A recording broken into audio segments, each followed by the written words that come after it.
Hello everyone, this is CJNovo992 and today we are back from the brand new video. Now today's video is finally here. After 4 days of no uploading and not being able to sit and talk to you about Rangers things, we are finally back in the mix, and honestly, I've missed this, ladies and gentlemen, as we have something to talk about finally as Livingston host the champions Rangers Football Club in the penultimate game of the season. A game of football, by the way, that has so many people out through either injury or suspension for Rangers. By the end of today's video, either me or thee we'll probably get a phone call because you're probably going to be starting the Mora. And I don't know about you, ladies and gentlemen, but I am not in shape. I'm still working on my before I get fit picture before I start hitting the old gym. But before we dive into today's video and speak about the game and speak about the players of suit and speaking about what will be a very, very interesting Rangers 11 selected before tomorrow's game, as always, just a friendly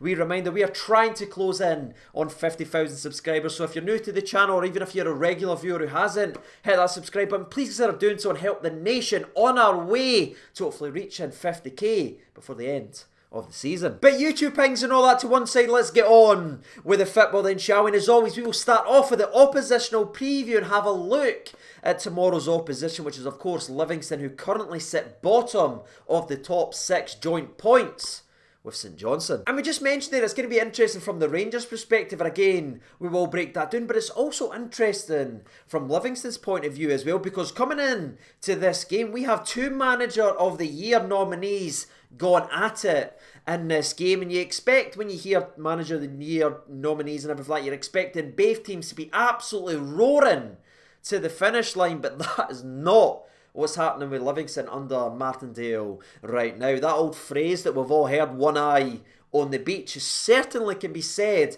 about the way that this Livingston side has been going about their business over the last little while. But let's be brutally fair and be brutally honest. What they've done this season is absolutely incredible. They've accomplished everything that they were wanting to accomplish and more, just making it in to the top 6, because you go back, they lost Lyndon Dykes, who was an incredible footballer, scored a lot of goals for them. They lost Gary Holt, their manager, who got so much praise and so much plaudits for not only keeping Livingston in the league, but getting them up there, keeping the defence tight, shocking teams. They lost them as well, and then they went ahead and named a sort of unknown in Martindale, and everyone started to go, oh, that's trouble for Livingston. But by God, from the first day Martindale came into Scottish football, breathing of fresh air into our game, Livingston went on a truly incredible run, which was 10, 11, 12, 13 games unbeaten. They went on that magnificent journey, and that's led them to being able to now, with a couple games to go,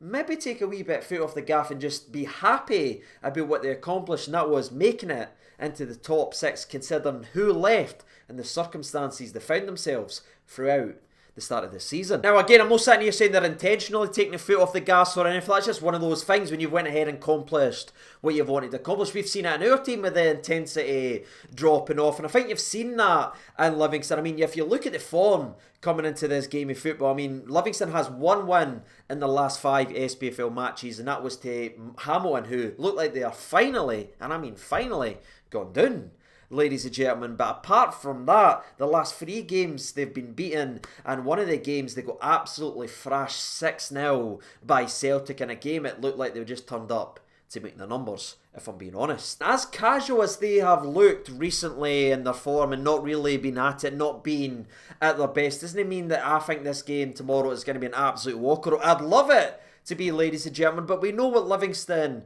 is all about. Big, physical, hard working, especially under Martindale. They've also got an attacking threat as well, and they will put people forward. So it's not going to be the sort of Gary Holt where everyone's just back all the time. They do still have that threat, and again with the carrot dangled in front of them, I'm sure we will see a Livingston side given everything that's left in the tank, because again, they've not got anything else to go and play for this season. This is the last possible grasp of success that they can get. Dare I say it's almost a last dance scenario for Livingston Football Club this season. Now, enjoyable dig to the wee man who went ahead and great to the papers because Big Bad Rangers was laughing at his pathetic last game in an Old Firm. Moving that to one side, that's us kind of done and dusty with the old oppositional preview. Then he may sit here and break down how they're lining up and how they're playing. We've done that at length this season. We all know what to expect now from Livingston Football Club. Am I expecting a beautiful game of football where we'll be zipping it, skilling, thrilling? No, it never happens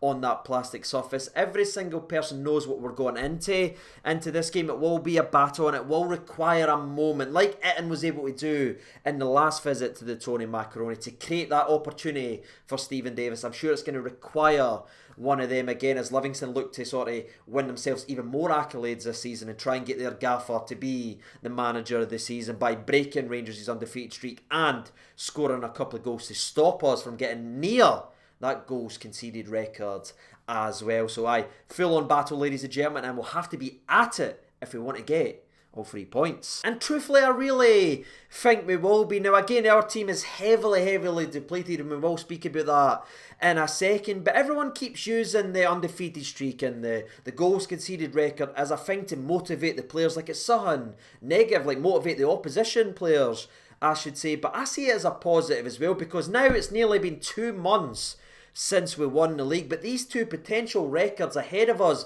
is keeping these players hungry, and you saw in the last Old Firm how badly they wanted to fight for those records, and I'm feeling expecting them to go at this and with the right attitude, the right mentality to go and willing to battle what will be another game in the old plastic park at the Tony Macaroni. But as we've mentioned the depleted Rangers squad numerous times in today's video, let's get on with it then, ladies and gentlemen, because believe it or not, just in case you don't know, Rangers are going to be without 9 frickin' players. 9, ladies and gentlemen. Honestly, we are 1 or 2 mere injuries away from the guy who's got the most majors points starting versus Aberdeen. And you know, son, it's not even the fact that it's 9 players injured, it's where these players play and the depth that's actually been hurt with these injuries / suspensions, because coming into this game of football we have 1 fullback at the football club, and it's Tavernier, who's just back from a pretty serious injury, who's having to play every single minute because there's no one else. Now, just in case you don't know or you haven't heard the news yet, of course Barisic limped off in the previous game versus Celtic. Now thankfully it's nothing too serious and he does have an outside chance of playing at the game in Aberdeen and obviously playing in the Euros, which means so much to him, but it does rule him out of this game tomorrow, which if you pair with the fact that Patterson and Bassey, the backups and the fullbacks, are suspended for this game, there is no one that can play fullback apart from a midfielder, Joe Aribo. Aye. That's right, people. Joe Aribo's probably going to be the one starting left back for Rangers tomorrow. Now, again, we might see maybe Jack Simpson moved from left centre back to left back as he's played there before, as we spoke about in his player profile. We might give Leon King a chance at centre back, but given the way it's been talked up and how badly they want to protect this clean sheet record and the stuff going forward, there could be a real possibility that we go into this game with a midfielder at left back and the only other fit midfielders in the football club, Glenn Kamara and Stephen Davis, once again playing every single minute. Once again, because there is no other backups, man. This is absolutely mental. All these moon howlers that jump on their wee things and they slap their keyboards, it's filled with tears this season because they can't return the 10 in a row fireworks to sit there and say this Rangers team's never had an injury, this Rangers team's faced no adversity, this Rangers team's had everyone available. All of them proved to know absolute nothing once again, as Rangers are absolutely decimated for this game with 9 frickin' injuries / suspensions. Honestly, I wish I had the remote from the Adam Sandler movie Click so I can just fast forward to see what this starting 11 could be, because it could genuinely be anything. It might be worth mentioning, by the way, that Scotty Arfield may have an outside chance of being involved in tomorrow's game, which will drastically help tomorrow's balance of the team, because if he goes in there, at least that's a bit more strength in the middle of the park rather than relying on the likes of Hadji going into the middle of the park versus the physicality of Livingston Football Club. But again, as Steven Gerrard mentioned in his press conference ahead of this game, is he's just back working yesterday, so are we going to throw him right into the deep end on a plastic surface as quickly as that? I don't know. But again, he's the only one with an outside chance of being involved in the game tomorrow. As right now, Scott Arfield is listed as a possible doubt. Katic is obviously out. Jacko's obviously out. Halander's out. Balogun's out. Barisic is out. Patterson's out. Bassey's out. And Zungu is out.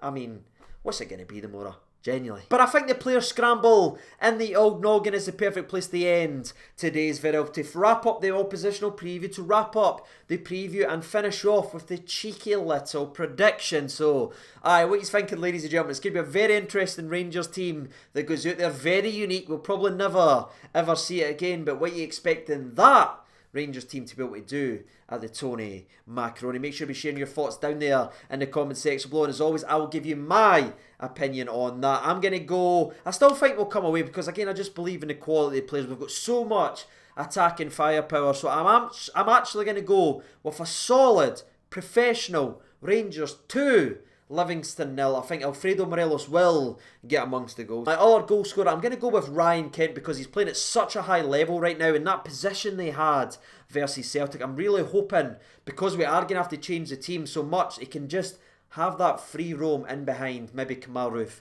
and Morelos again. So I'm going to go with our boy Ryan Kent. But that's it, ladies and gentlemen, boys and girls. That's reached the end of today's video. Hopefully you enjoyed that enough. But before we go ahead and wrap up and hit you with the intro, a massive congratulations to Ryan Kent, Stephen Davis, Alan McGregor and James Tavernier for being in the old conversation and the nominees for Players Player of the Year. Very disappointed that man right there, sorry, I can't see it properly. Connor Goldson isn't in the list, but you can't argue with seeing Rangers absolutely dominating the Player of the Year awards. Long may that continue. But with that being said, ladies and gentlemen, that's reached the end of today's video. Thank you so much for watching. Thank you so much if you got involved in the comment section. I'll see you down there in a second. But until then, take care of yourselves, everyone. I'll see you tomorrow after the game, and bye.